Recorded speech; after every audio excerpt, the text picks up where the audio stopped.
Le Conseil des ministres est tenu ce mercredi 15 février 2023 en séance ordinaire sous la présidence effective du capitaine Ibrahim Traoré, président de la transition et chef de l'État. Plusieurs dossiers ont été examinés et adoptés au titre du ministère de l'économie, des finances et de la prospective.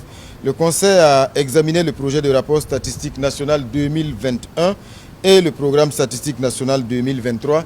Et à ce sujet et pour plus de détails, j'invite ici ma collègue ministre déléguée, Madame Bako, donc pour plus d'informations. Le Conseil de ce jour vient effectivement d'adopter le rapport statistique 2021 et le programme national statistique 2023.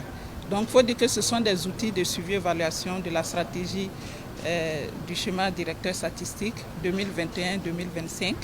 Alors, les tests recommandent que ces documents-là soient adoptés par le Conseil national de la statistique et ensuite validés par le Conseil des ministres. Donc, c'est ce qui a été fait. Et les documents étaient donc validés par le Conseil national de la statistique le 19 août passé. Et aujourd'hui, donc, nous avons donc soumis ces documents qui viennent d'être donc adoptés par le Conseil des ministres. Alors, il faut dire qu'au niveau du rapport, le taux d'exécution ressort donc à 55%, un taux assez bas compte tenu des défis sécuritaires que nous connaissons et qui n'ont pas pu en tout cas permettre de mettre en œuvre l'ensemble des enquêtes. Et par rapport au programme pour l'année 2023, donc il va continuer la conduite des actions d'enquête et permettre également la production de données statistiques, notamment les annuaires statistiques au niveau des ministères et institutions. Et le coût total ressort à autour de 12 milliards de francs CFA qui va être donc financé bien sûr à travers le budget de l'État et l'accompagnement de nos partenaires au développement. Alors il y a des recommandations également qui ont été formulées. Surtout les principales recommandations, c'est de pouvoir développer des initiatives et permettre en tout cas aux structures de pouvoir collecter l'information statistique dans ces conditions de crise sécuritaire. Au titre du ministère de la fonction publique, du travail et de la protection sociale, le Conseil a approuvé le recrutement spécial de personnel au profit des cadres paramilitaires des eaux et forêts. Et à ce sujet, j'invite ici mon collègue ministre de l'Environnement. Le Conseil a marqué son accord pour un recrutement spécial de 4000 agents des eaux et forêts au titre de la période 2003 à 2025.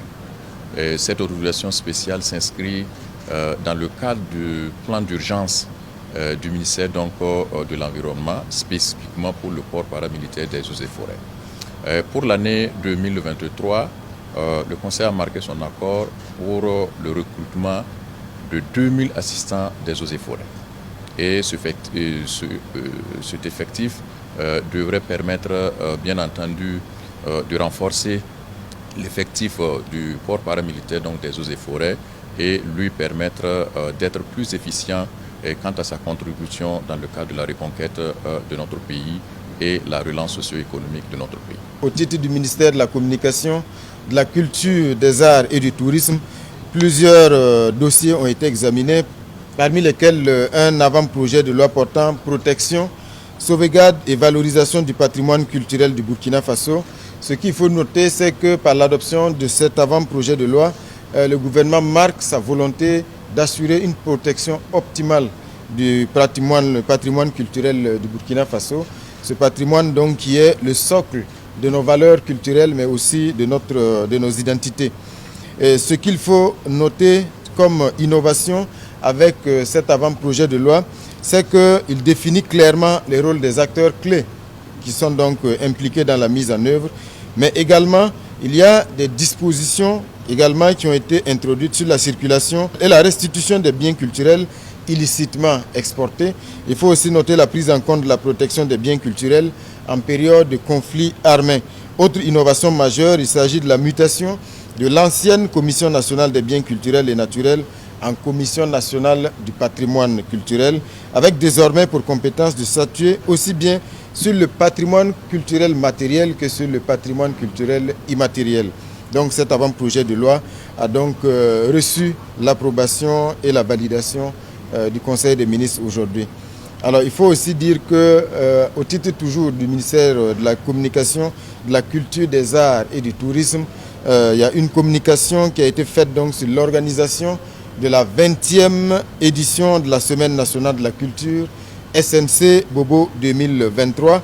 Il vous souviendra évidemment que cette Semaine nationale de la culture s'était régulièrement tenue depuis 1983, excepté bien sûr 2020 avec la Covid-19. Donc pour des raisons sanitaires, l'édition avait été ajournée.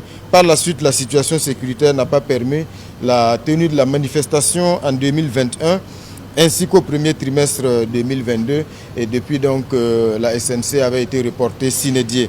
Alors au niveau du ministère de la Culture, la décision a donc été prise d'organiser cette 20e édition de la Semaine nationale de la culture Bobo 2023 et la date retenue c'est du 29 avril au 6 mai 2023. L'événement bien sûr est placé sous le très haut patronage de son Excellence le chef de l'État, président de la transition, le capitaine Ibrahim Traoré, et va se dérouler autour du thème diversité culturelle, ferment de l'unité nationale. Voilà donc ce qu'on pouvait retenir dans les grandes lignes donc, des grandes décisions prises au niveau du Conseil